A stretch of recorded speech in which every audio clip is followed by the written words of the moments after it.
Ayun o!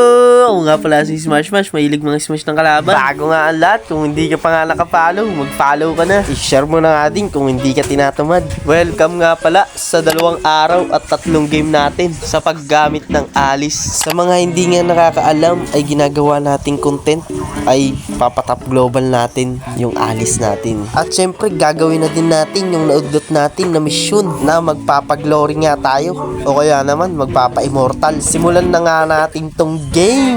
Unang-una pa nga lang ay aggressive na agad yung mga kalaban natin. Ang lalakas ng loob, hindi nila alam na gamit ko yung alis. Malakas pa naman yung alis lalo na kapag early game. Pumalag nga ako dito kasi kala ko umuwi na yung core nila. Tapos biglang dumating, naging 4 pa nga to. Ang pangit niya nang naging early go, pero nga babawi tayo dito sa pagkasit ko. Set nga ako dito ng 4, pero nga kahit nakasit pa din ako ng 4 ay hindi pa din to kinaya. Kasi nga naubos na yung mga kakampi ko bago ako pumasok. Nagpapakit nga dito si Tigreal, akala niya ata naglag-in jutsu siya. Ang galing nga ng ginawa niya na technique kasi nabait niya ako. Kaso nga lang napatay ko siya at makakatakas pa ako. Mahabol ang mga aso. Sa kakagamit ko nga ng alis at kakapanood ng mga tips and tricks ay hindi ko namamalayan na ganito na pala ako kagaling. Kahit nga dami na nila doon ay naagaw ko pa talaga yung turtle. At mauubos ko nga yung mga kalaban dito. Sarap talaga gumamit ng alis kasi utility jungle to.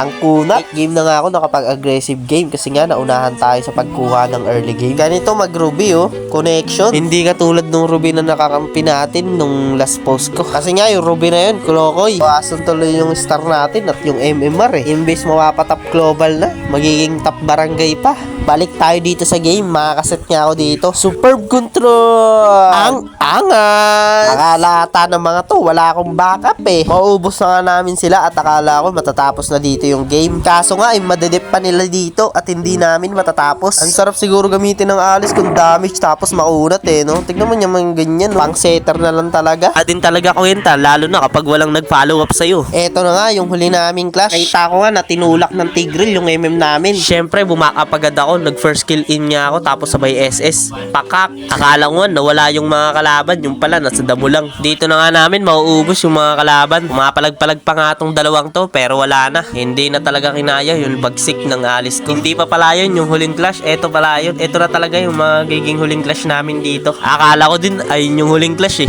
Eto pala yun. Magkamukha kasi yung mga nangyari. Akala ko nga dito ay mabibigyan na ako at maaagaw na ng mga kalaban yung Lord. Buti na nga lang nakapag-heal yung Hylos at nasustain ko yung mga damage ng mga kalaban. At natapos na naman niya ang laban sa rigmaan na malalakas lang ng mga kalaban. Buti nga nabawi natin yung MMR na nawala sa atin. Epic 1 na pala tayo at full star. Isang laro na lang, legenda. Konti na lang talaga para maging immortal.